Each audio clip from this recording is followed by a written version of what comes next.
Sindicalizados del Ecuador, de la CSE, y he dicho presidente del Parlamento Laboral también.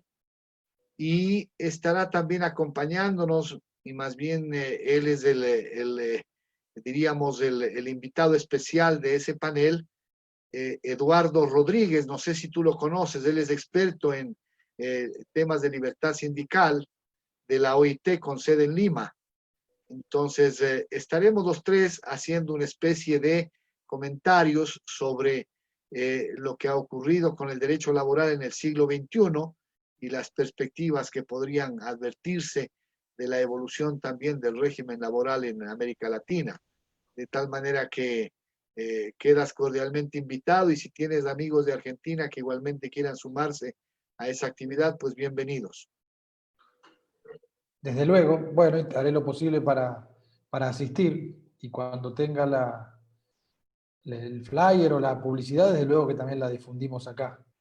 Muchas gracias. Bien, podemos dar inicio, Matías. ¿Sí? La batería, Doc. Sí, está conectado ya, gracias. ¿Podemos iniciar, Matías? Solamente esperaría.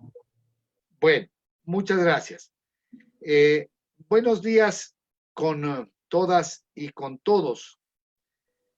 Quiero en primer lugar agradecer la tremenda gentileza del doctor Matías Cremonte, quien de manera muy desprendida y en una señal muy significativa de su interés por aportar al desarrollo del conocimiento de los problemas laborales en América Latina, nos ha permitido que el día de hoy contemos con una exposición suya dirigida fundamentalmente a abordar lo que ha sido la política laboral en su país en los momentos en que hemos tenido que afrontar la situación de la pandemia. Matías Cremonte es abogado de la Universidad de Buenos Aires desde el año 2000, es asesor sindical y presidente de la Asociación de Abogados y Abogadas Laboralistas de Argentina, vicepresidente regional de la Asociación Latinoamericana de Abogados Laboralistas, es también director del Departamento Jurídico de la Asociación de Trabajadores del Estado, la ATE, de Argentina, y de la Confederación Latinoamericana y del Caribe de Trabajadores Estatales, la CLATE, doctor en Derecho del Trabajo de la Universidad de San Carlos de Guatemala, docente de los doctorados intensivos de la UBA y de la USAC, con estudios de posgrado además en la Universidad Nacional de La Plata de Argentina y en la Universidad de Castilla-La Mancha de España. El doctor Cremonte cuenta, como ustedes pueden ver, con un importante historial de experiencia y de conocimiento teórico científico, y para nosotros, sin duda alguna, es un verdadero privilegio tener a Matías entre nosotros, dándonos un poco a conocer lo que constituyen sus conocimientos y experiencias en torno al tema que está planteado.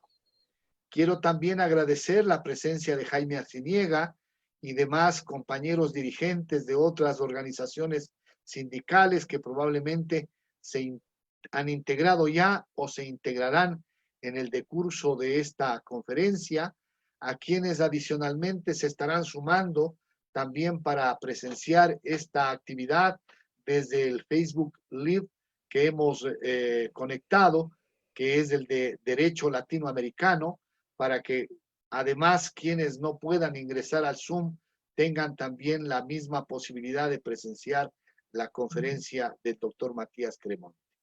De manera especial, aspiraré que esté presente también aquí la compañera profesora de la Facultad de la Escuela de Derecho, la doctora Herrera, que seguramente también habrá comparecido a la reunión de hoy. Bien, con esta introducción entonces, y reiterando nuestra gratitud a Matías, entonces quiero darle la palabra a él, no sin antes mencionarles que al final de esa exposición, que probablemente durará entre unos 35 minutos a 40 aproximadamente, estaremos en condiciones también de armar un pequeño foro para quienes quieran también hacer preguntas o dialogar con el expositor. Gracias a todos y Matías, entonces te entrego la palabra para la exposición del caso. Bueno, muchísimas gracias. Sinceramente el agradecido soy yo, Rubén, el gusto de compartir este ámbito académico con todos ustedes.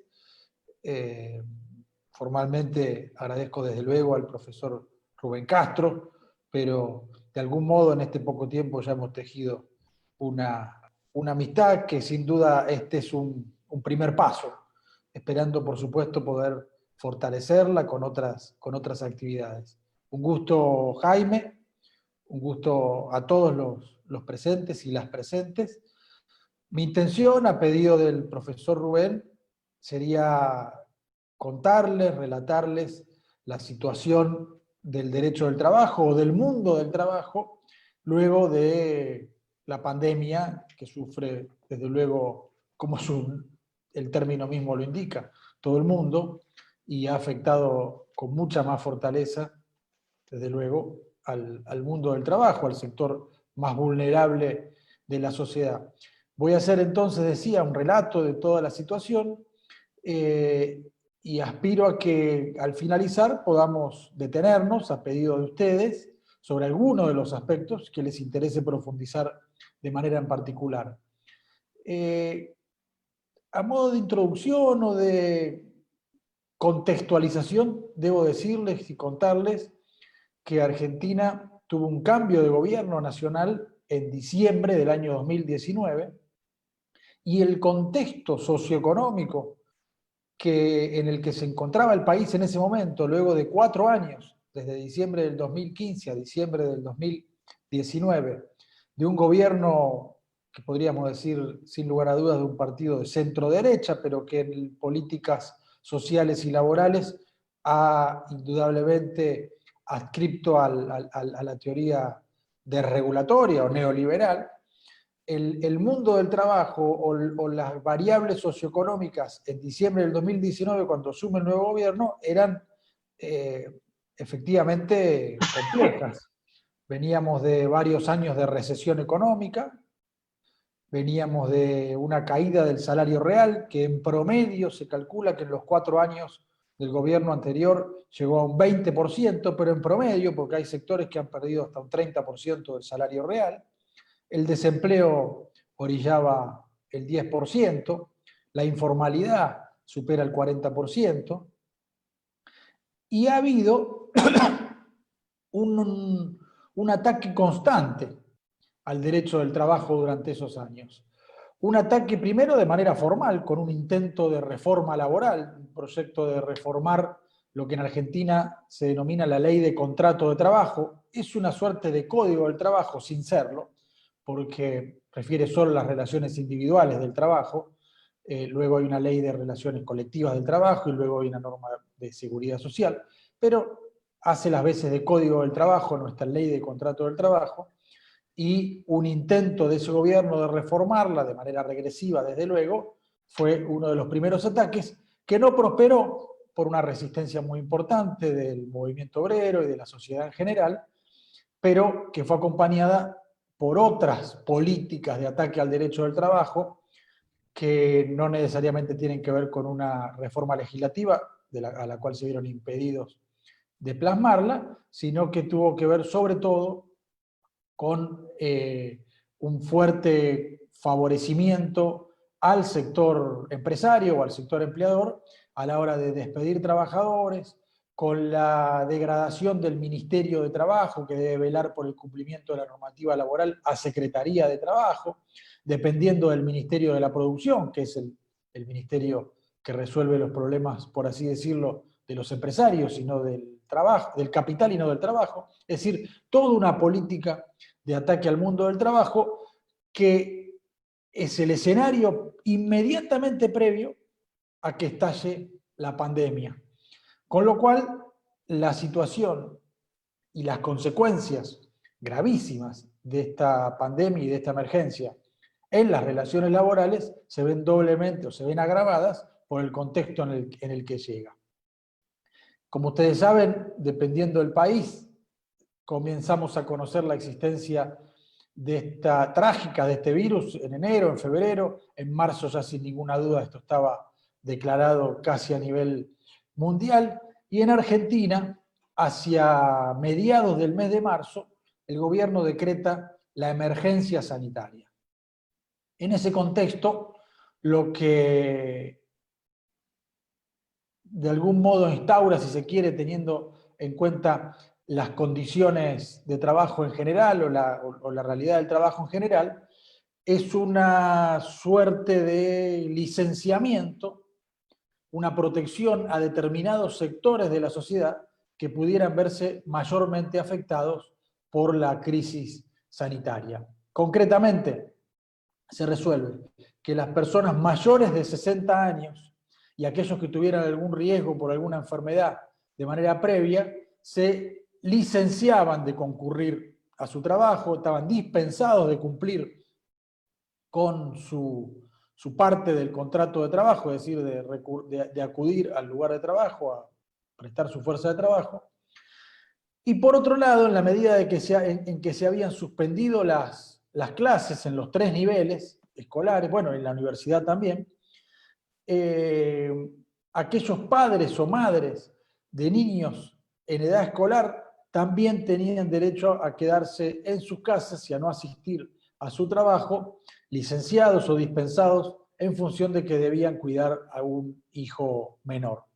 Pero muy poco tiempo después, casi a lo sumo 10 días después, el día 19 de marzo, la crisis estalla y entonces el gobierno se ve obligado a decretar lo que se llamó, o se llama, porque debo decirles que continuamos, depende del lugar del país, en una fase distinta, pero sigue vigente, lo que se conoce o se denominó el aislamiento social preventivo obligatorio, le decimos ASPO, que es la cuarentena, es decir, la obligación de quedarse en sus casas de toda la población, justamente para protegerla de ese peligro sanitario que puede afectar la salud y la vida. En términos constitucionales podríamos decir que es una situación de emergencia, una situación excepcional que permite la limitación del ejercicio de algunos derechos y libertades, esencialmente el de circulación. Esto no ha tenido cuestionamientos, ni serios cuestionamientos en orden constitucional, ni en los casos que lo hubo, no ha tenido ninguna consecuencia en los tribunales jurisprudencial. Digo, nadie ha entendido que esta situación de emergencia no haya estado justificada, ni que la medida temporaria que se adoptó no haya sido razonable. Pero esta situación de aislamiento social preventivo y obligatorio, lo que determinó es el cierre, lógicamente, de la gran mayoría de las empresas, los comercios y las industrias, es decir, de toda la actividad económica. Solamente se exceptuó del cumplimiento, del deber de cumplir con este aislamiento, algunas actividades económicas. Obviamente las vinculadas a la salud, la cuestión sanitaria, también la vinculada a la industria de la alimentación, también la vinculada, por supuesto, a algunos aspectos de la seguridad del transporte y las vinculadas al comercio exterior, entendiendo que es la forma de obtener divisas y por supuesto, llevar adelante toda la política de atención a las consecuencias económicas y sociales de la pandemia, se hace de esa manera. Les decía entonces que el día 19 de marzo, mediante un decreto, el decreto 297, lo menciono, si luego quieren algún detalle, yo se los puedo escribir en el chat o pasárselo al profesor para que ustedes puedan acceder. Es el decreto 297 que decreta el aislamiento obligatorio, y respecto al trabajo contiene 2 menciones muy concretas. Por un lado dice, en su artículo 8, que nadie que deba, es decir, la mayoría, salvo los que trabajan en actividades exceptuadas, nadie que deba quedarse en su casa cumpliendo el aislamiento puede sufrir un perjuicio en sus ingresos salariales y remuneratorios vinculados a su relación laboral. Es decir, había obligación de mantener el pago del salario, no obstante la dispensa de cumplir con la contraprestación, es decir, de concurrir al lugar de trabajo. Y por otro lado, en la medida que en Argentina no hay aún, ni lo había desde luego en ese momento, una norma que regule lo que hoy llamamos, o se llaman muchos regímenes, teletrabajo, lo que hacía era instar a que en el marco de la buena fe que debe imperar en los contratos de trabajo, empleadores y trabajadores se pongan de acuerdo para en aquellos casos donde existan las condiciones para hacerlo, continúe con la prestación laboral desde los domicilios, desde los hogares, a través del teletrabajo o el viejo y conocido trabajo a domicilio.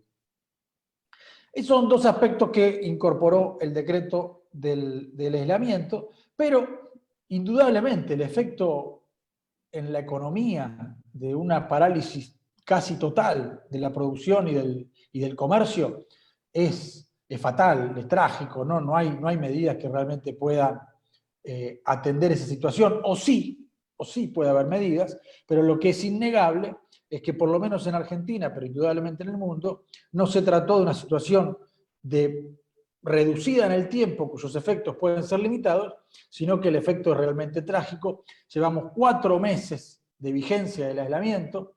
En la ciudad de Buenos Aires, en la que yo vivo, continuamos en cumplimiento del aislamiento. Algunos otros lugares del país ya se han avanzado en fases y hay industrias que han comenzado a trabajar, pero la caída de la actividad económica no tiene antecedentes en Argentina en los últimos 20 o 30 años, ha sido estrepitosa.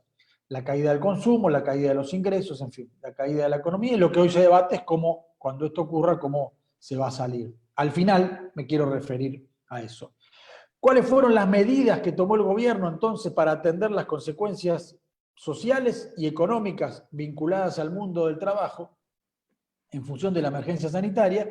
Primero, la ya mencionada licencia para aquellos que deban hacer cuidados de menores o personas de riesgo o mayores de 60 años. Pero luego hubo una medida que fue realmente contundente y que no tiene ni tuvo antecedentes, por lo menos en Argentina, que es la prohibición de los despidos y de las suspensiones por fuerza mayor. En Argentina, brevemente, la Constitución Nacional es una constitución clásica que rige desde el año 1853, que desde luego ha tenido reformas, pero en lo que se conoce como el constitucionalismo social, salvo una constitución muy social que rigió entre el año 1949 y el año 1955, lo que existe es un artículo en la vieja Constitución de 1853, porque la que mencioné recién fue derogada en el 55, que es el denominado artículo 14 bis, es decir, se incorporó un artículo a continuación del artículo 14, que es el del derecho al trabajo, mejor dicho, a ejercer una industria lícita. El artículo 14 bis es el que incorpora en 3 párrafos los derechos sociales, individuales, colectivos y de la seguridad social. El primer párrafo del artículo 14 bis protege a los trabajadores del sector privado contra el despido arbitrario, pero no regula de manera taxativa cuál es esa protección. La protección que nuestra ley de contrato de trabajo entendió que era la que, acorde a ese mandato constitucional, es una protección, una penalidad por los despidos, que es el pago de una indemnización. Es decir, el despido es un acto ilícito para nuestro derecho, sin embargo, esa ilicitud tiene como pena el pago de una indemnización que debe reparar el daño causado, y esa indemnización está tarifada en la ley de contrato de trabajo, consiste en un salario, un mes de salario, por cada año de antigüedad en el trabajo. Cuando se intentó proteger en otros momentos de nuestra historia el empleo y se intentó prohibir, entre comillas, el despido, lo que normalmente se hizo fue encarecer la pena, duplicar la indemnización por despido, como consecuencia de incumplir la prohibición. Pero nunca había habido, como hasta ahora, una medida tan contundente que prohíba literalmente el despido de cualquier trabajador o trabajadora y que la consecuencia del despido sea la nulidad de este y el consecuente derecho de la persona despedida a exigir su reinstalación en el lugar de trabajo. Por supuesto, puede optar por aquella máxima de quien puede lo más puede lo menos, puede optar por el pago de una indemnización agravada, pero aquellos que así lo deseen, la ley es muy clara, el despido es nulo y el efecto es la reinstalación en el lugar de trabajo. Esa medida fue contundente en términos legales, desde luego. Incluso la justicia, todo el poder judicial ha sido paralizado, se decretó una feria judicial, solo se atendían las cuestiones urgentes, pero ha habido muchas medidas cautelares o acciones de amparo por casos de despido que obtuvieron inmediatamente la obligación, la sentencia judicial que obligaba a reinstalar al trabajador o a la trabajadora despedida en su lugar de trabajo. Repito, esa es la medida más contundente. Y luego hay dos medidas, una que atiende a las personas de menores ingresos y sobre todo aquellas que no tienen trabajo, que se denominó IFE, el ingreso familiar de emergencia, que consiste todavía, porque se sigue pagando mensualmente, una suma de 10.000 pesos, que hoy, dependiendo del tipo de cambio, podemos considerar que serían unos $100, y un apoyo a las empresas para pagar los salarios, lo que se llamó ATP, la asistencia al trabajo y a la producción, que consiste en el pago por parte del Estado del 50% de los salarios de los trabajadores y las trabajadoras de las empresas que, por supuesto, tuvieron que cerrar o suspender su actividad, no aquellas que pudieron continuar porque estaban exceptuadas, como mencioné al comienzo. Luego voy a referirme a la situación salarial en particular y retomaré el tema de este aporte del Estado del 50% del salario. Digamos entonces que el mundo del trabajo o la fuerza de trabajo quedó dividida en dos grandes grupos a partir de estas medidas. Aquellos trabajadores que continuaron trabajando porque se desempeñan en actividades exceptuadas del aislamiento, y aquellos trabajadores y trabajadoras que no continuaron trabajando. Me voy a referir brevemente a ambos grupos, porque en ambos grupos, desde luego, hubo muchísimos problemas vinculados a la relación laboral. En el caso de los que continuaron trabajando, es decir, los exceptuados, la mayor conflictividad que se dio durante todo este tiempo tuvo que ver con las condiciones en las cuales se desarrolla el trabajo, sobre todo las vinculadas a la protección de su salud y su seguridad en el trabajo. Con toda razón, los trabajadores y trabajadoras que debieron continuar concurriendo a sus lugares de trabajo planteaban: la sociedad, la población está encerrada para protegerse de un virus y nosotros, un grupo reducido, debemos concurrir a los lugares de trabajo exponiéndonos a ese virus. Queremos mayores, nadie se negó a hacerlo, pero sí a exigir mayores condiciones de prevención y de protección en su salud psicofísica. Es decir, aquellas que debieran existir durante toda la relación laboral en tiempos normales, la exigencia fue que por supuesto, se agudicen y sobre todo atendiendo a la posibilidad de contraer coronavirus, COVID-19. Eso generó mucha conflictividad. Conflictos colectivos de trabajo durante la pandemia, eso no dejó de existir en ese momento.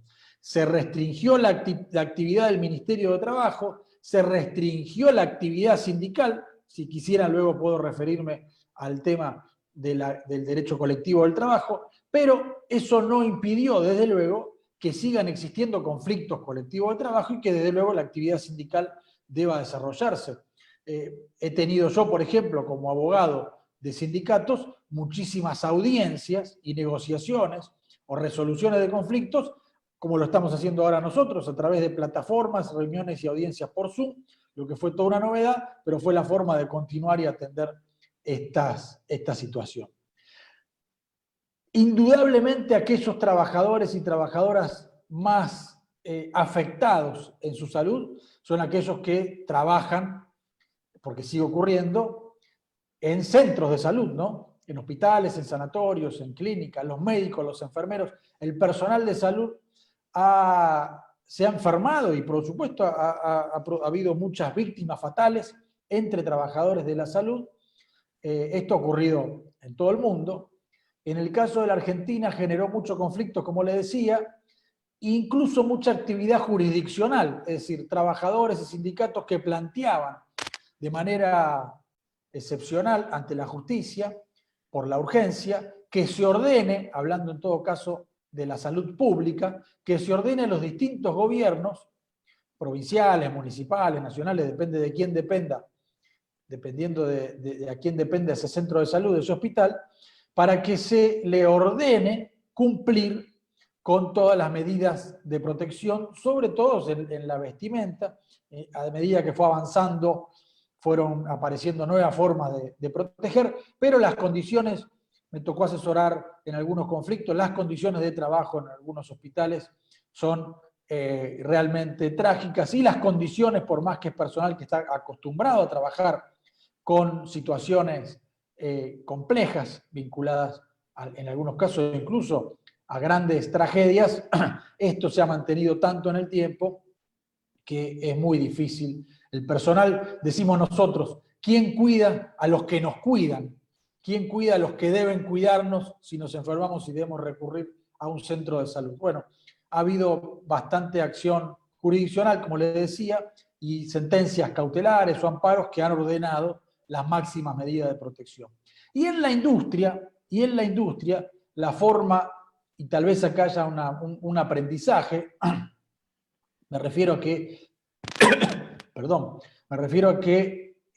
no sé si ocurre en el Ecuador, tal vez sí, yo lo he visto en otros lugares, que comienza un debate de qué cosas trajo la pandemia, trajo el aislamiento, trajo esta situación de cuarentena, que vinieron para quedarse, así se le denomina. Y se arman debates alrededor, ¿qué vino para quedarse? ¿No? ¿Qué medidas, qué situaciones que se han dado en los hechos en esta situación excepcional pudieran mantenerse en el tiempo? Luego me referiré brevemente a eso, pero indudablemente un aspecto positivo de algo que creo yo que puede haber venido para quedarse fue la forma de resolver los conflictos vinculados a la seguridad e higiene en la industria que continuó trabajando. Y me refiero a los comités mixtos. En Argentina existen 2 leyes provinciales y ninguna ley nacional, es decir, en 2 provincias. Argentina es un país federal, tiene un Congreso Nacional que es el único que puede dictar legislación en materia de empleo, de trabajo. Sin embargo, las provincias pueden dictar algunas medidas vinculadas a la protección, digamos, lo que sería el poder de policía, y en ese contexto, 2 provincias, la provincia de Buenos Aires y la provincia de Santa Fe, cuentan desde hace algunos años con leyes que obligan a todas las empresas e industrias a constituir un comité mixto de seguridad e higiene, como su nombre lo indica, con representantes de los trabajadores y de la propia empresa para resolver todo lo que tenga que ver con la seguridad y la higiene en el lugar de trabajo. Algunos convenios colectivos de trabajo de ramas industriales también tienen la obligación de constituir esos comités mixtos. En lugares de trabajo donde había comités mixtos constituidos, la solución de estos problemas fue casi automática. Ponerse de acuerdo trabajadoras, representantes de los trabajadores y empresarios sobre cómo se resuelve un problema concreto en el lugar es indudablemente una enseñanza de esta situación como la mejor forma de abordarlo. Cuando menciono entonces qué vino para quedarse, yo digo, debieran todas las provincias o el Congreso Nacional decretar una norma que obligue en todos los comercios, en toda la industria, en todos los establecimientos, constituir comités mixtos de seguridad e higiene, porque indudablemente se verificó que resuelve de manera eficaz problemas que se dan en este contexto y en todos los contextos, por supuesto. Ha habido también negociaciones colectivas. No me quiero detener mucho en esto, salvo que luego ustedes quieran que lo profundice y lo retomamos. Pero quiero decir, el contexto de detracción económica y el contexto de caída de los ingresos no hizo que aquellas actividades que continuaron trabajando y produciendo, no hizo que los sindicatos dejen de plantear el necesario aumento del salario, que hay una costumbre de hacerlo por lo menos una vez por año en los últimos años, en la medida que la inflación, es decir, el encarecimiento del costo de la vida es bastante importante y se da de manera mensual, por lo menos una vez por año se revisan los salarios, y hay sectores que continuaron negociando afortunadamente sus aumentos de salarios, pero la gran mayoría desde luego no. Le decía entonces que había dos sectores, dos grandes sectores dentro del mundo del trabajo para analizar. Me acabo de referir a aquellos que continuaron trabajando, me quiero referir ahora al más afectado, desde luego, que son aquellos que no continuaron trabajando. ¿Por qué digo que es el más afectado? Porque si bien aquella norma que prohibió los despidos también prohibió las suspensiones por fuerza mayor, y cuando se refiere a esa medida, es otro decreto, un decreto 329, por si alguno lo quiere revisar, todo es del año 2020, desde luego, este decreto que menciono, que prohibió los despidos, sin justa causa, por supuesto, también prohíbe las suspensiones por fuerza mayor, es decir, la posibilidad de que los empleadores acudan a ese instituto que existe en la ley de contrato de trabajo por causas económicas o fuerza mayor de suspender a los trabajadores y por lo tanto suspender también en algún porcentaje el pago de los salarios. También se prohibió eso, sin embargo, se dejó una ventana abierta para que sindicatos y empresas acuerden salarios de suspensión. Acordar salario de suspensión implicó la posibilidad de reducir salarios en contradicción con lo que yo les mencioné, que era el decreto 297, que decretó el aislamiento social preventivo obligatorio y que estableció que eso no podía conllevar la reducción de los salarios. Ahí hubo una contradicción entre estas dos normas y por lo tanto, por la vía de esta ventana, llamémosle, algunos sindicatos y empresas comenzaron a acordar reducciones salariales. Y esto llevó a una suerte de acuerdo marco entre la central más grande de Argentina de trabajadores, que es la CGT, la Confederación General del Trabajo, no es la única, pero es la más tradicional y la más grande, que llegó a un acuerdo con la Unión Industrial Argentina, que tampoco es la única, pero es la confederación de empresarios tal vez más importante, donde acordaron un piso de reducción salarial que no podía ser mayor al 25% del salario. Esa fue una suerte de acuerdo marco, que por supuesto no sustituyó la potestad de cada sindicato de negociar en cada empresa o en cada cámara empresaria, pero de algún modo dio un paraguas marco. Dicen ellos de piso, dicen otros de techo. ¿En qué sentido? Dicen ellos de piso porque dicen garantizamos que las reducciones no sean mayores al 25%, dicen los que lo critican que fue un techo porque eso legalizó o de algún modo sistematizó que la gran mayoría de las actividades suspendidas puedan reducir salarios sin casi ninguna acción estatal o sindical a un 25%, es decir, hasta un 75%, garantizando el 75% del pago del salario. Pero también les dije que hubo una medida muy importante del gobierno, que fue la asistencia al trabajo y la producción, los ATP, que ya no estaban destinados a atender las consecuencias sociales, es decir, a los trabajadores o a los sectores vulnerables de la sociedad, sino a las empresas con dificultades, que consiste, porque continúa, en el pago, en la ayuda del Estado a pagar hasta el 50% del salario, con un tope de 2 salarios mínimos vitales y móviles. Entonces, ¿qué discusión se generó aquí? Si el Estado pone el 50% del salario y los trabajadores ponen el 25% porque se autorizó esa reducción, las empresas solo están pagando el 25% del salario, de manera generalizada. ¿Qué discusión generó esto entonces? Bueno, acá hay una gran contradicción, es decir, de algún modo se trae del derecho civil al derecho del trabajo la teoría del riesgo compartido. Están pagando lo mismo trabajadores y empresarios las consecuencias de esta crisis, cuando todos sabemos que en el derecho social y en el derecho del trabajo un principio esencial es el de la ajenidad.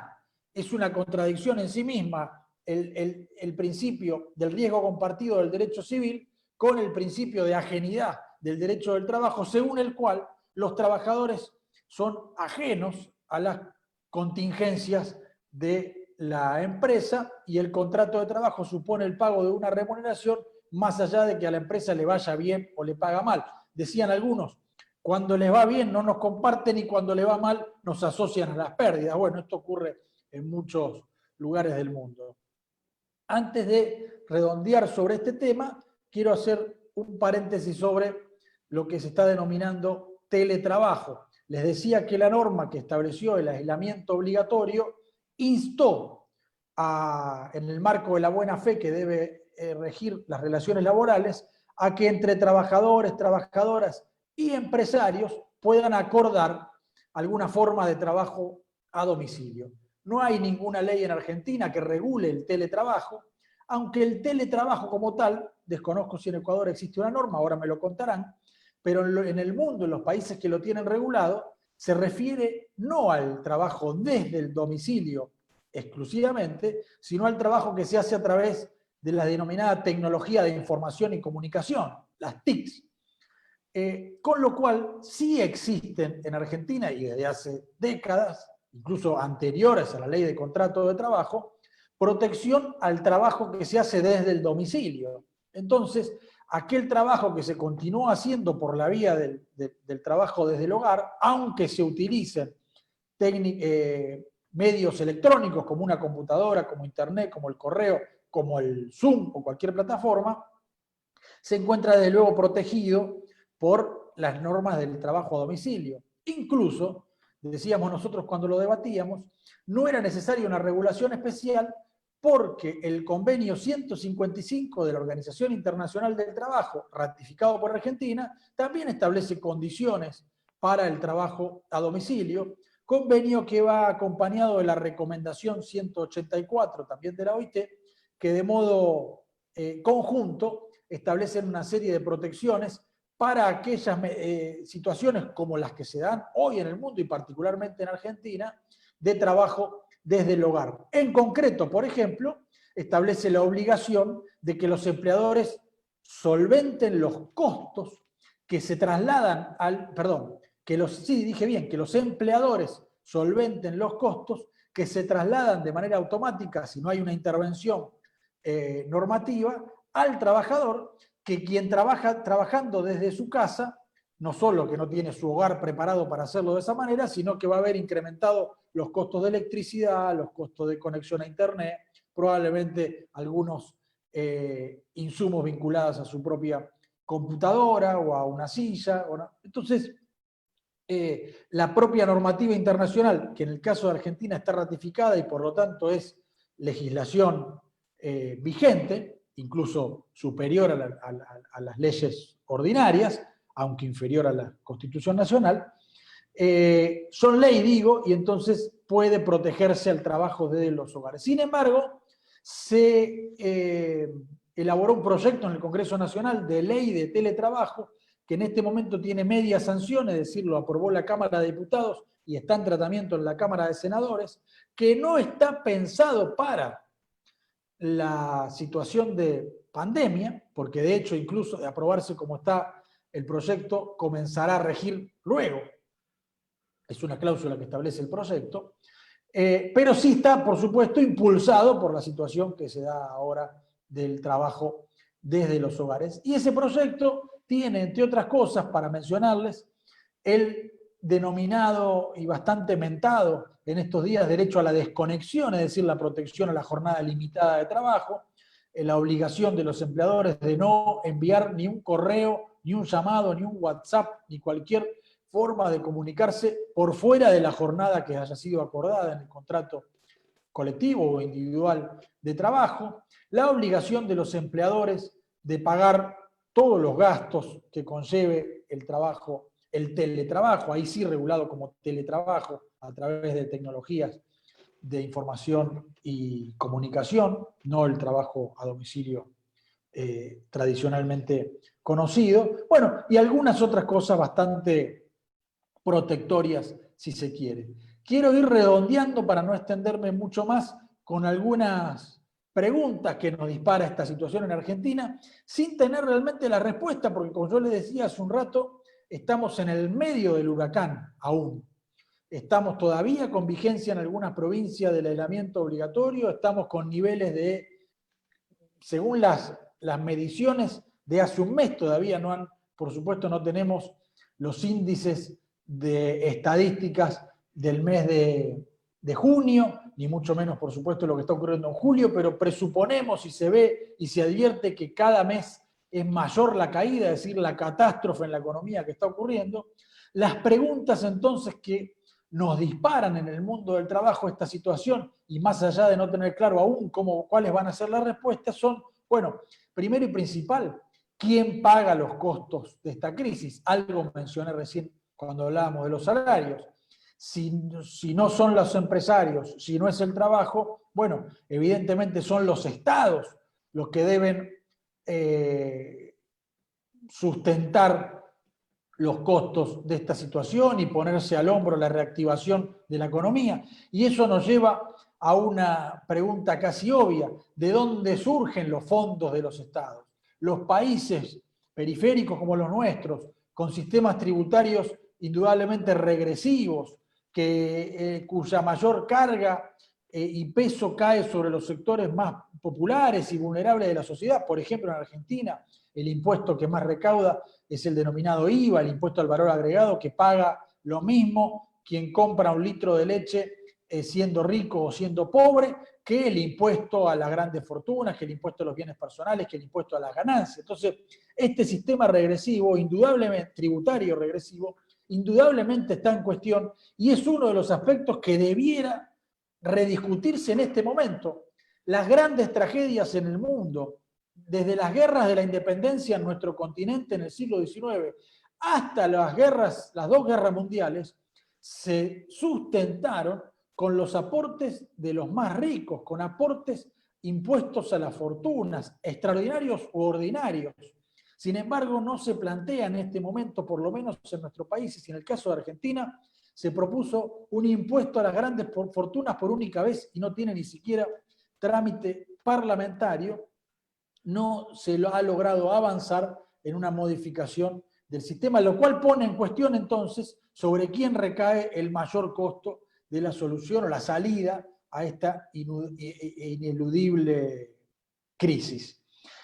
Claro, ¿qué soluciones se puede dar el mundo del trabajo que no surjan de las propias contradicciones entre capital-trabajo, por así decirlo, inherentes a las relaciones laborales, o, si se quiere, las relaciones de fuerza a niveles nacionales y mundiales entre capital y trabajo, entre movimiento obrero, entre representación empresaria o poder económico? Y van a escuchar, y estamos escuchando entonces, y con esto redondeo, profesor, muchos llamados al diálogo social, muchos llamados al consenso social, muchos llamados a la constitución de consejos sociales, de consejos económicos para resolver estas crisis. Eso no está mal de por sí, desde luego. Es una de las formas, digamos, la negociación entre capital y trabajo es una de las formas que siempre ha encontrado este sistema para atender a situaciones críticas. El problema es que todo indica, por lo menos en América Latina e indudablemente en Argentina, que estos llamados a la resolución de la crisis a través del diálogo social o de los consejos sociales, incluso con gobiernos de algún modo progresistas, como podemos tener en este momento en Argentina,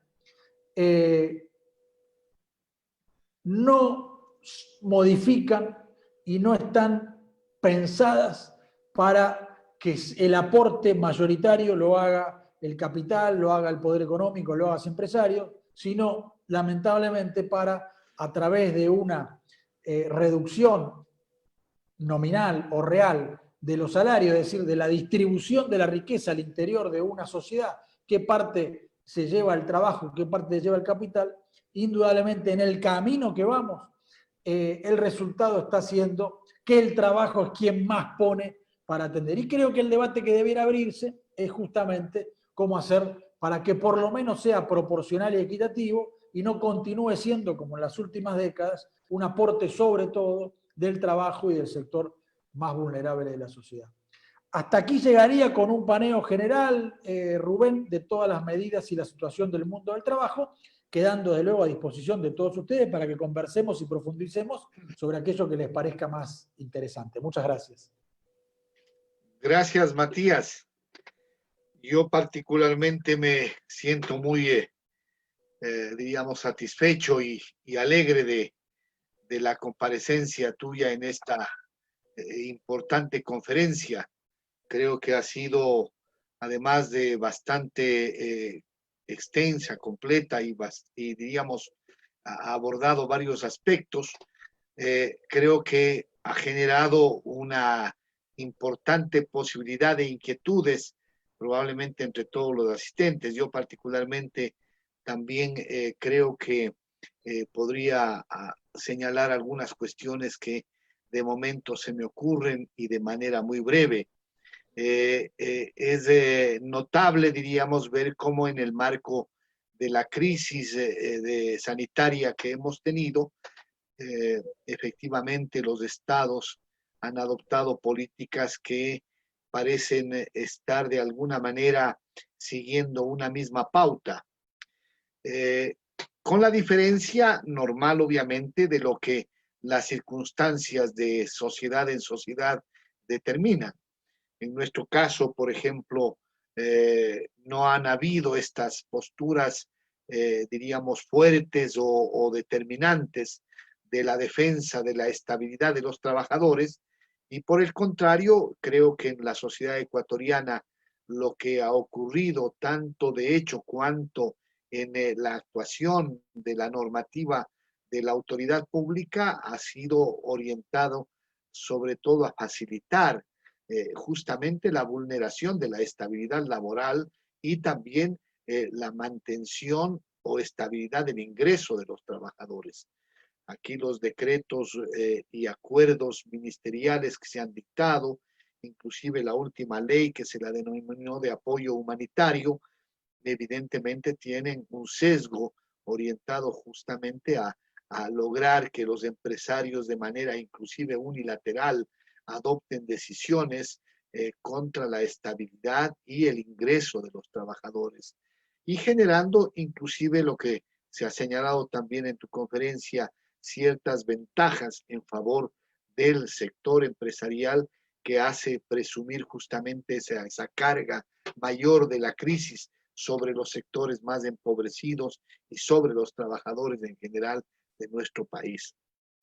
A estas alturas, por ejemplo, hemos tenido un caso, diríamos, bastante emblemático de la situación de nuestros maestros y de nuestros jubilados.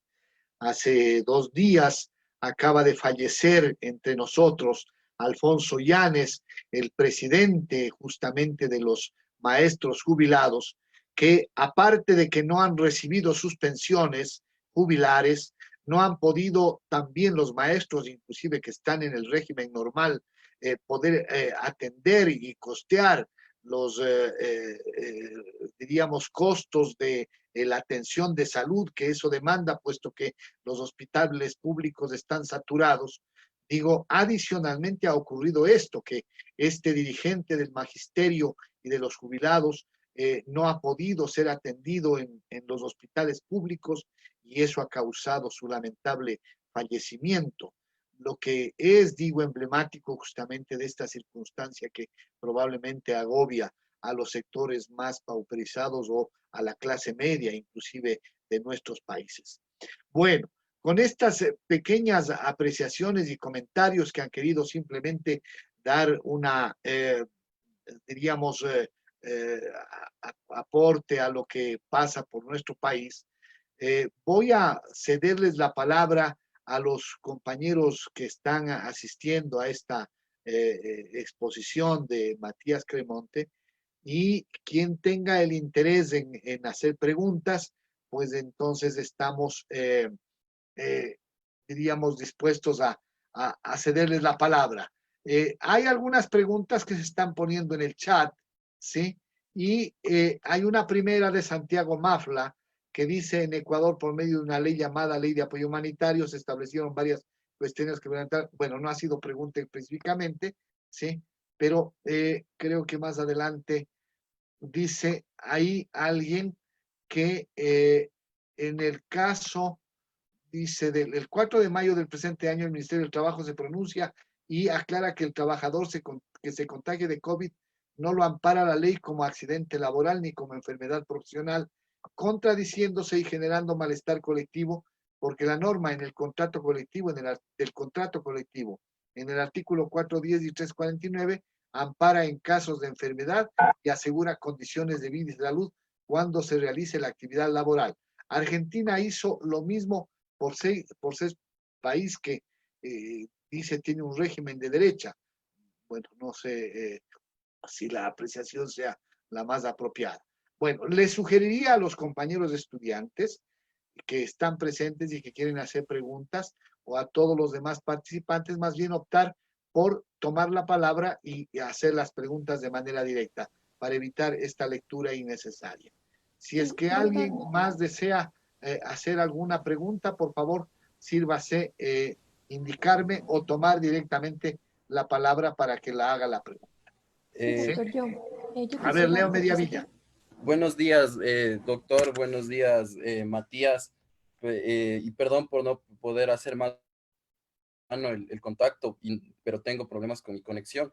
Mi pregunta es, partiendo desde del último punto que usted planteaba de cómo evitar que esas negociaciones y ese llamado a la conversación social, al diálogo social, evitar que los intereses de solo uno, de un sector prevalezcan, y en este sentido solo prevalezcan los intereses de los empleadores. Y yo quisiera saber también y profundizar más sobre cómo se llevó esa negociación de los comités para la sanidad y para la seguridad en el trabajo, pues son otros diálogos sociales en el que, aunque hay trabajadores de por medio, de igual manera existe esa imposición de los intereses de los empleadores. Por experiencia en nuestro país, al menos es lo que se intenta siempre, imponer los intereses de los empleadores sobre los derechos y sobre los intereses de los trabajadores. Gracias, Leo. No sé si, Matías, crees tú que debiéramos ir contestando pregunta por pregunta, o tal vez recogemos unas 4 preguntas y luego las contestas todas. Me parece no sé mejor, cómo, sí, sí. Sí, ¿no? A ver, no sé quién, me parecía que por ahí estaba alguien queriendo. Alejandra, ¿eras que querías hablar? Sí, Alejandra. Sí, doctor, Alejandra. sí. Yo tenía una pregunta. En cuanto al acuerdo ministerial que 077, que fue modificado por el acuerdo ministerial 080, acá en Ecuador solamente respalda a los derechos del trabajador en cuanto al sector privado. Lo que yo quería saber es si es que allá en Argentina, bueno, como nos comunicó antes, no existía una ley que controle esto del teletrabajo ni nada de eso, pero todas las medidas que tomó el Estado aplican tanto como para el sector público como para el privado, porque, por ejemplo, acá en Ecuador, como digo, en estos acuerdos que mencioné solamente está dirigidos hacia el sector privado. ¿Alguien más? Sí, doctor, A ver, Selena. Selena y Maite, por favor. Primero Selena. Ya. Bueno, yo quería saber sobre la pregunta para el doctor Tremonte, que con respecto al proyecto que nombró sobre el derecho a la desconexión, si bien es cierto, aquí en el Ecuador sí se tomó también se optó por el teletrabajo. Sin embargo, yo también tengo familiares que están en esa modalidad y no se cumple. Vemos que no se cumple el horario máximo de trabajo, sino que en cualquier momento le escriben o les llaman para que entreguen otro informe o así. Entonces, ¿cómo se garantiza esto allá en Argentina? Gracias, Elena. Maite, por favor. Ya, muy buenos días, doctor Remonte. La pregunta que yo le hago es respecto a la medida de prohibición de los despidos por fuerza mayor. Usted hizo mención de que esto fue una de las medidas más drásticas que se tomaron. Mi pregunta es que si es que en algún caso los empleadores podían justificar el despido a sus empleadores, hacia sus trabajadores. Vamos a terminar esta primera ronda con la intervención de Jaime Arciniega también, que nos ha pedido la palabra. Por favor, Jaime. Sí, gracias, Rubén. Y Matías, muy clara tu exposición, nos sincroniza mucho, digo, la problemática que vivimos acá en el país. Evidentemente, el tema de las reformas a la legislación, a las decisiones que se adoptan a través de decretos, acuerdos ministeriales, generalmente van, o mejor dicho, todas, van en beneficio del sector empresarial, pero en el caso del Ecuador, por ejemplo, ya pre-pandemia, se hablaba de una crisis económica fuerte, es decir, una difícil situación del manejo fiscal en el país. Pero cuando tú miras el rendimiento de las empresas en relación a las utilidades que han tenido en los ejercicios económicos anteriores, han tenido una alta acumulación. Y lo que han hecho ahora es aprovechar de la pandemia, porque dicho sea de paso, en el caso del Ecuador, acá llamamos gabinetes ministeriales, perdón, cuando el presidente de la República convoca a sus secretarios de Estado para tratar los distintos temas. Y cuando uno mira la conformación de ese gabinete ministerial, más bien parece un gabinete empresarial, porque el ministro de Comercio es empresario, el ministro de Trabajo es empresario, el ministro de Economía es empresario. Entonces uno termina entendiendo de que el real poder que tienen en el control y diría el poder que tiene el sector empresarial en el gobierno es lo que afecta. O sea, no hay un equilibrio de fuerzas que permita a los trabajadores también tener, digamos, un voz, digamos, aunque sea una voz en el desierto, pero finalmente una voz. Pero la pregunta sería, en el caso de Argentina, ¿cómo se está solucionando, por lo menos qué plantea el gobierno nacional respecto de la flexibilidad laboral que se ha hecho a propósito de la reducción de la jornada, la reducción salarial? ¿Cómo se está pensando acá, o el sector sindical también está pensando cómo suplir esa pérdida del poder adquisitivo? Porque eso genera dificultades en el consumo y genera también dificultades en la caja fiscal, porque a menor consumo, menor tributación tiene y afecta también al sector gubernamental y que afecta sin lugar a duda también al sector empresarial, particularmente a la pequeña y la mediana empresa. ¿Podrías darnos un comentario sobre ese particular? No antes, sin dejar de felicitar tu posición, que fue muy clara, Matías.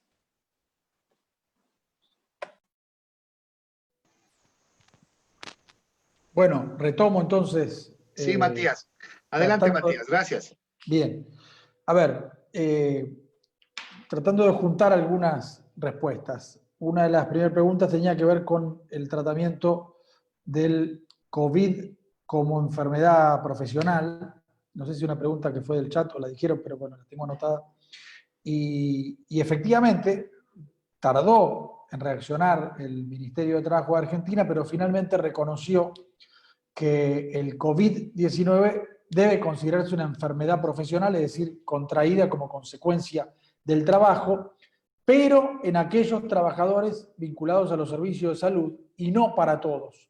E incluso se presume y debe, con alguna manera, además complementarse. Es decir, no es el tratamiento que le ha dado la Superintendencia de Riesgo de Trabajo, que es el organismo que se encarga del tema, que depende del Ministerio de Trabajo, no fue la mejor. No fue la mejor. Debiera para nosotros haber sido mucho más claro considerar... Bueno, el sistema de prevención y reparación de daños del trabajo es muy deficiente en Argentina. Está privatizado a través de empresas aseguradoras que tienen a su vez el control de la prevención, y eso es muy deficiente. Pero bueno, no me quiero extender sobre eso, sí decir que se reconoció como enfermedad, pero con bastantes limitaciones. Vinculado con esto, respecto a los comités mixtos de seguridad y higiene, alguien hizo una pregunta. Bueno, es difícil instaurarlo si no hay una normativa que obligue a las empresas a conformarlo. Por eso yo decía que solo 2 provincias tienen una ley que obliga a que esto ocurra, ¿no? La provincia de Buenos Aires y la provincia de Santa Fe. Ciertamente son 2 provincias de las más industrializadas, pero bueno, el resto, las 22 provincias restantes de Argentina no lo tienen y no hay obligación, pero hay algunos convenios colectivos de trabajo que sí contienen la obligación de constituir estos comités. Quiere decir que, más allá de presionar a los gobiernos provinciales o al gobierno nacional para que sancione una norma que los constituya como obligatorios, también es importante la presión que pueden hacer los propios sindicatos para que en sus convenciones colectivas se establezca la obligación de constituir comités mixtos.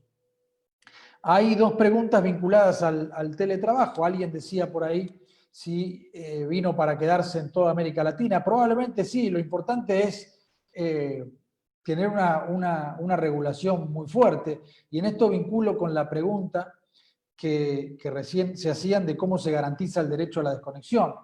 Ningún derecho se puede garantizar si no se dan 2 variables firmes. Una, el rol del Estado, el poder de policía, de cumplir, de que se haga cumplir con la normativa laboral, sea el derecho de desconexión, o sea cualquier tipo de derecho a la desconexión como parte del derecho a la jornada limitada de trabajo, pero cualquier derecho, si no hay un Estado presente que lo controle, la verdad que es muy difícil de garantizar.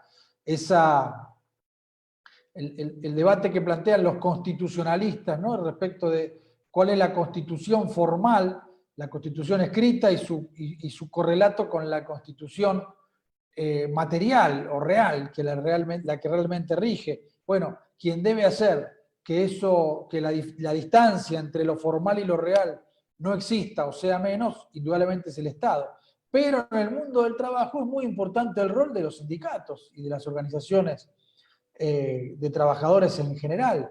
Si los sindicatos también hacen una tarea de control y de exigencia y de presión para que se cumplan por lo menos la normativa vigente, más allá de la posibilidad de exigir más y mejores derechos, pero por lo menos el cumplimiento de los que existen, bueno, esa es una de las formas de garantizar. Lo importante en el proyecto de ley de teletrabajo es que el que tiene media sanción en la Argentina, que yo les comentaba, es que en términos de representación sindical establece que aquellos que hacen teletrabajo tienen el derecho a la representación sindical que exista en la empresa principal y son parte del mismo convenio o pacto colectivo. Eso hace que el propio sindicato pueda tener es decir, la posibilidad de acción colectiva de quien trabaja solo desde su casa es bastante relativa.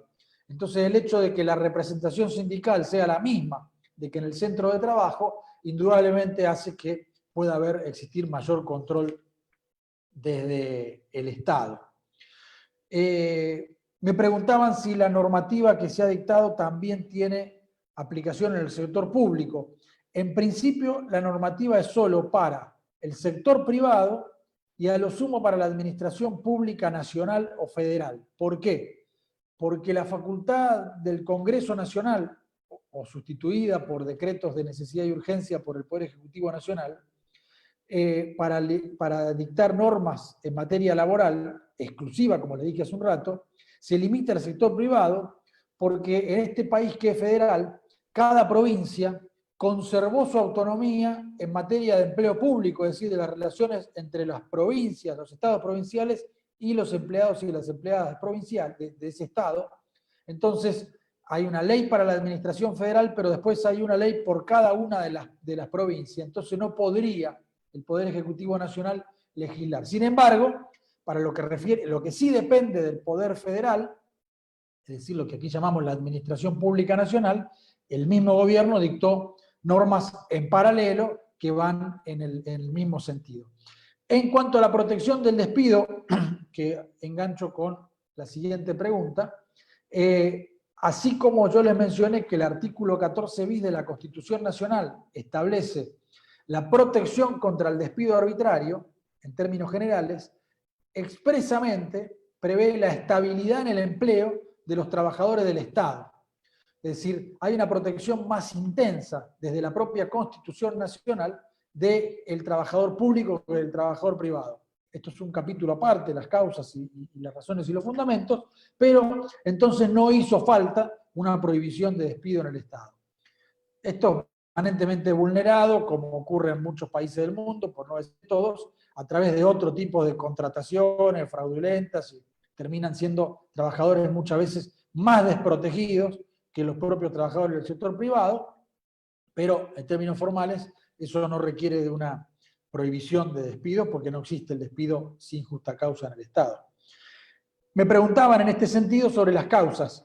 En Argentina, les comentaba al comienzo que la prohibición de despido se refiere al despido incausado, es decir, la posibilidad del empleador de despedir, de poner fin a un contrato de trabajo sin expresión de causa, con la penalidad de reparar ese daño a través de la indemnización, que les comentaba al comienzo de la charla.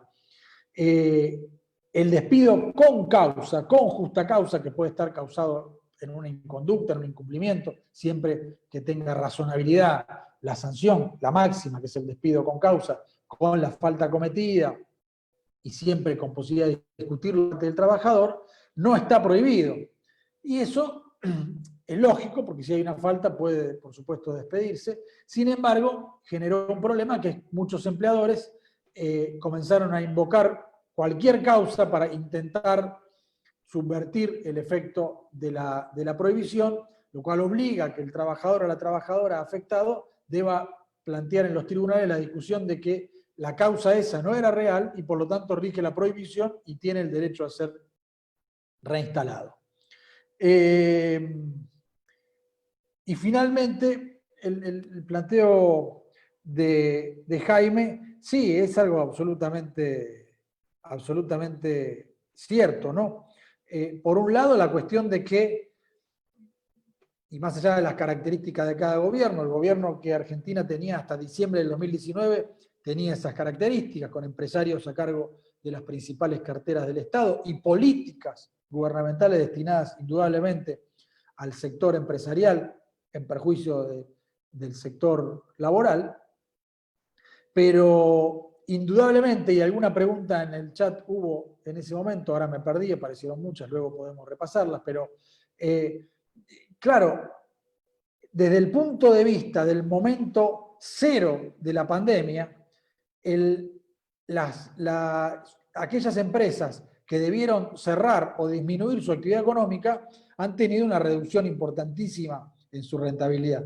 Pero lo cierto es que para invocar una causa económica, una causa de fuerza mayor para suspender o por supuesto para despedir o tomar cualquier medida en el mundo del trabajo vinculada con los trabajadores, debe probarse, acreditarse una crisis que no debe estar acotada a el tiempo de la pandemia solamente.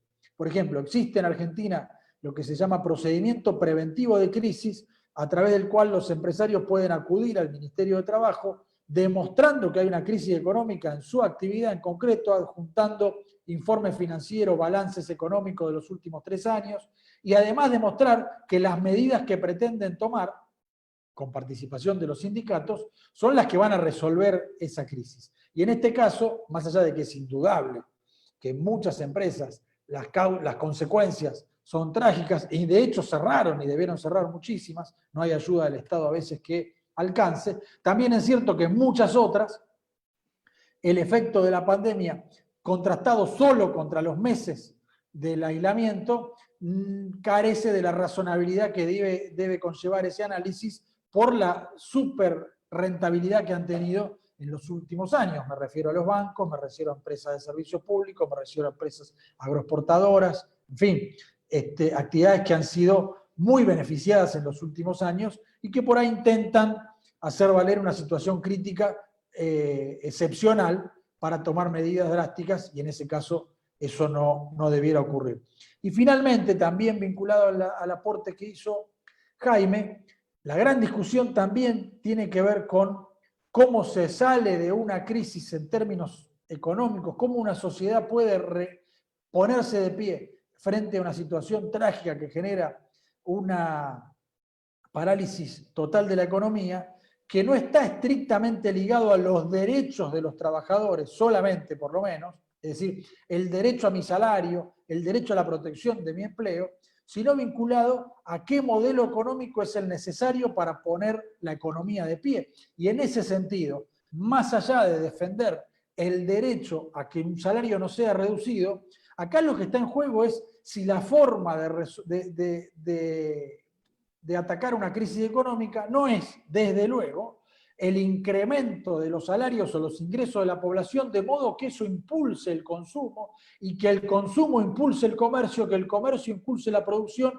y que la producción impulse el empleo en un círculo virtuoso que es el que, por otro lado, logró que Estados Unidos de Norteamérica supere la famosa crisis del año 30, de la cual recién sale en el año 34 con el gobierno de Franklin Roosevelt, con medidas que hoy podríamos llamar keynesianas, es decir, apostando a la producción, al empleo y a los salarios altos como forma de enfrentar las consecuencias de la crisis y no solo como forma de, digamos, defensiva y de protección de los ingresos de los trabajadores y las trabajadoras. Bueno, acá resumí un poco, Rubén, las preguntas que había hasta entonces en el chat y las que hicieron verbalmente.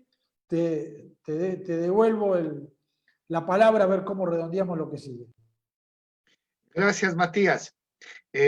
Sí, realmente digo, ha sido interesante también este conjunto de apreciaciones adicionales.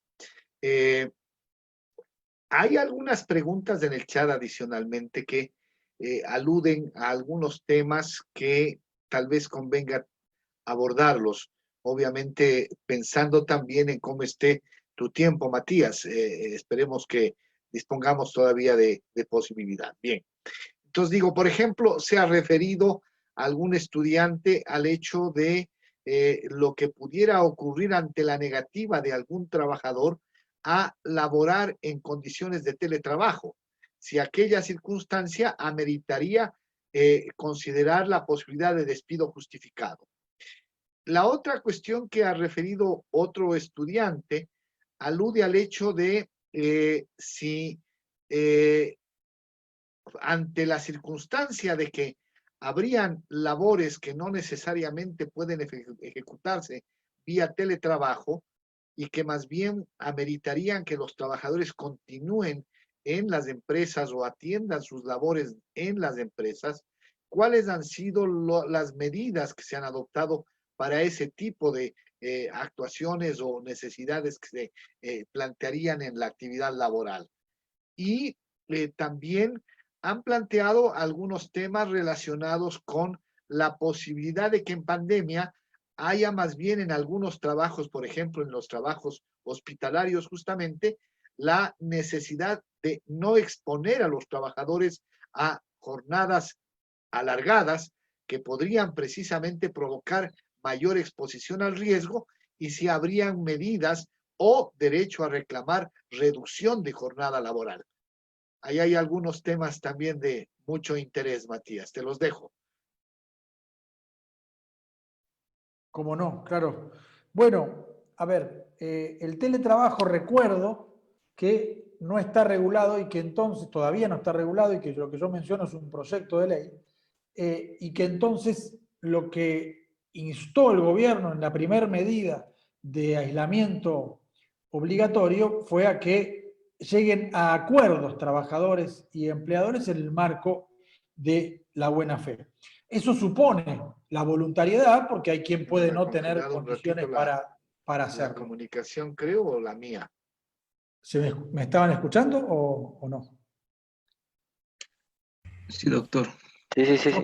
¿Sí? ¿Sigo? Continúe, por favor. Bien. Ahora bien, el proyecto de ley, que tiene media sanción, lo que establece es la voluntariedad de esa forma de trabajo y la reversibilidad. Es decir, que si un trabajador o una trabajadora acepta teletrabajar, tiene el derecho a que si encuentra que esa forma no le es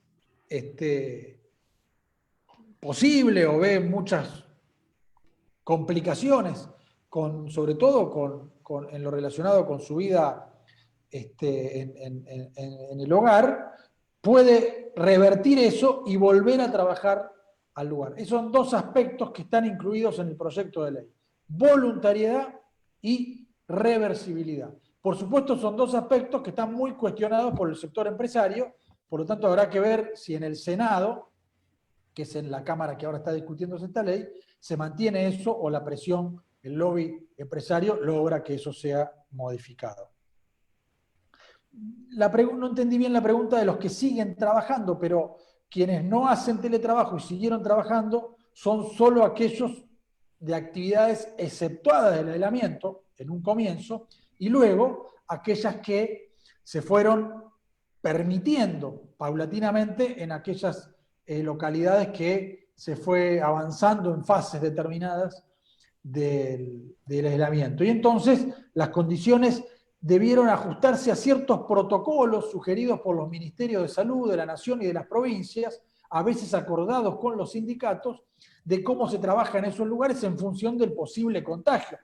2 metros de distancia, a veces un acrílico que divida los escritorios, el tapabocas obligatorios, en fin, otro tipo de permanente higienización con alcohol, sanitación de los lugares, algunos servicios de enfermería para tomar la fiebre. Es decir, es obligatorio que se tomen medidas de esas características. Y respecto a la jornada reducida, sí se permitió acordar, mejor dicho, mientras rige la emergencia sanitaria o el aislamiento, se permitió excepcionalmente tomar medidas vinculadas a la jornada de trabajo a los empresarios, pero siempre manteniendo el principio de razonabilidad y sobre todo de modo de que no sea un abuso de sus facultades de modificación de los contratos de trabajo, lo que llamamos en el laboralismo el ius variandi, y entonces ahí debe ser de manera racional. Respecto a la posibilidad de reducir jornada con reducir salario, algunos lo toman como, no existe como posibilidad legal, algunos entienden que frente a la crisis en el empleo que va a generar esta situación, porque desde luego generó mucho cierre de empresas, puede estar prohibido el despido, pero las empresas que cierran, cierran desde luego.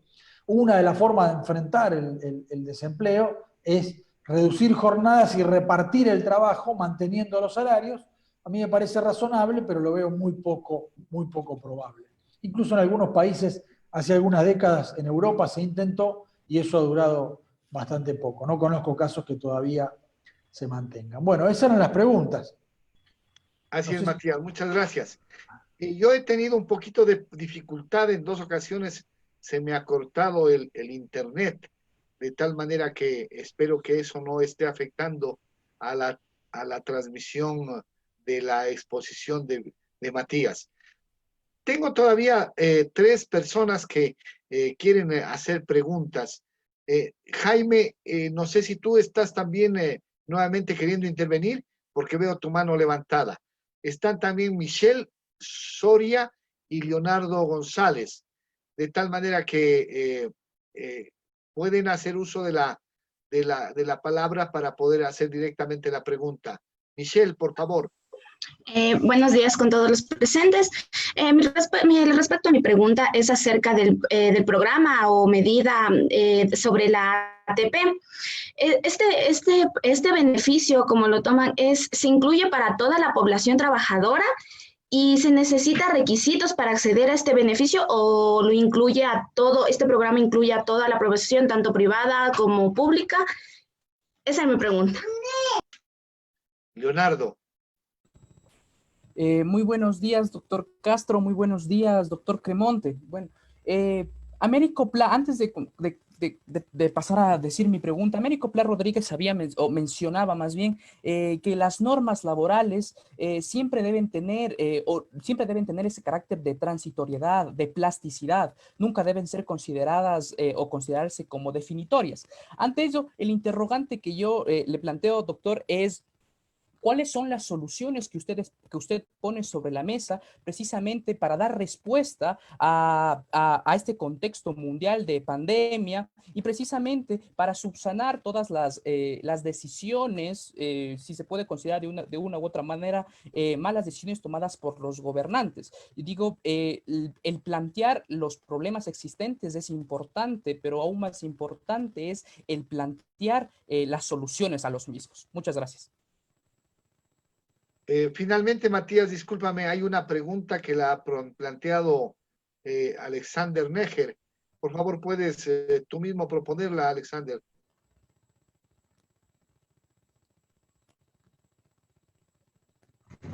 Sí. Buenos días, doctor Castro. Buenos días, doctor Cremonte. Sí, la pregunta que yo mencionaba era que si es que ya se ha legislado en posta la pandemia, es decir, el momento que ya exista una vacuna que genere los anticuerpos necesarios para el contagio. Porque podría ser el caso de que únicamente en el sector privado el empleador se limite a pedir a sus trabajadores un certificado o un carnet que avale que ha sido vacunado, cuando este debería ser el que, mediante la seguridad que debe de proporcionar a sus trabajadores dentro del lugar de trabajo, deba generar y hacer todo lo necesario para proporcionar la vacuna a sus trabajadores. Bien, Matías, te devuelvo la palabra.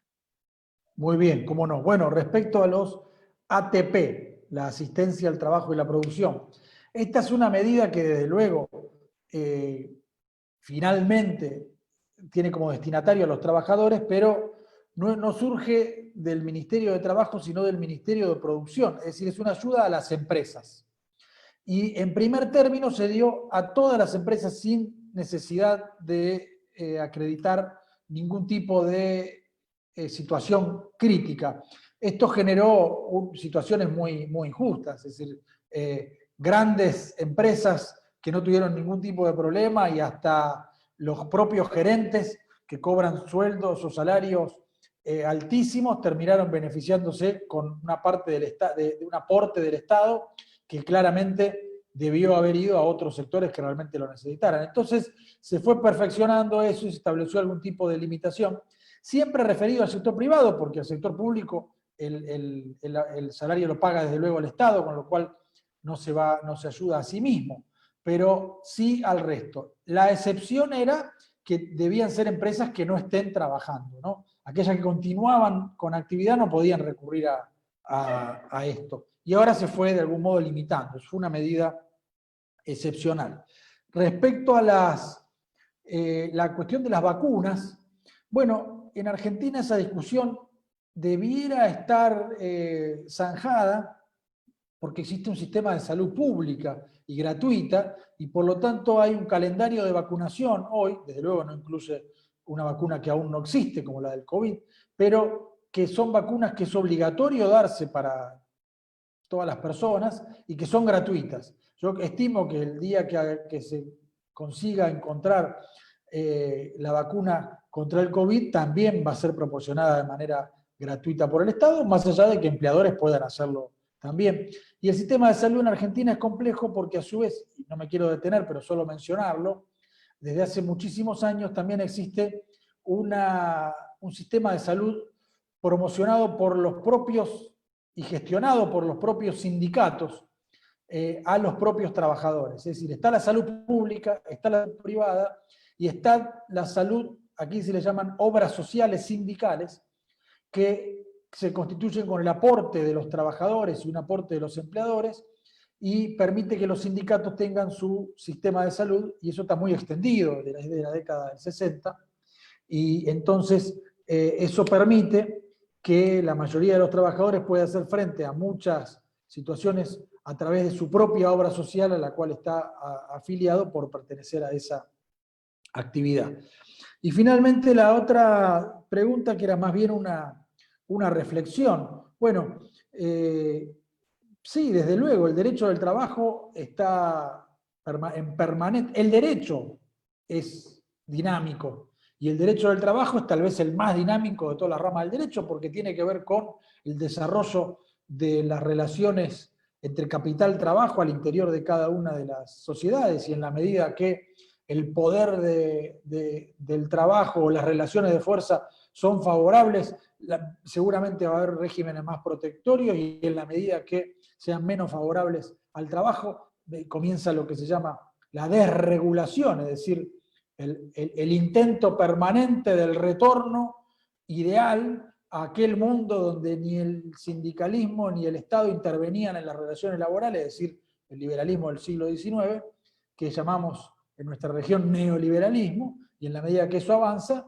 se desregula o se pierde la protección del trabajo. Yo lo único que puedo decir de esto, más allá de que, desde luego, creo que el derecho del trabajo tiene su razón de ser en la protección de esa parte más débil, que es la persona que trabaja y la necesaria intervención del Estado y de la acción colectiva, es que todas las medidas legislativas que se han implementado con fundamento en que esa sería, me refiero a medidas regresivas o flexibilizadoras, con fundamento en que eso generaría más empleo, la realidad demostró que eso nunca ocurrió. Es decir, todas las reformas laborales que propusieron contratos de trabajo a tiempo determinado, más poder del empresario para organizar el trabajo, reducciones de salario, reducción de aportes empresariales, nunca redundaron en el crecimiento del empleo, al contrario, coincidieron con periodos de caída del empleo. En Argentina y en el mundo siempre es así, igual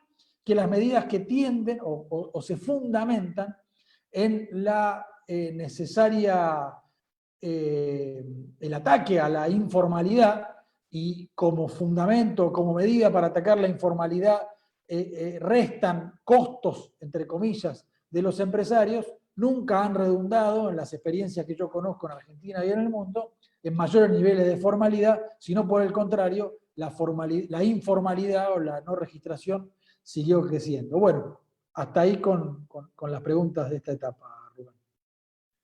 Muy bien. Vamos a cerrar esta reunión, obviamente, con las debidas y reiteradas gracias a Matías Cremonte, que nos ha dado un enorme y tremendo aporte en esta ocasión para provecho de no solamente nuestros estudiantes, sino también de algunos profesionales que han estado ligados también a esta conferencia.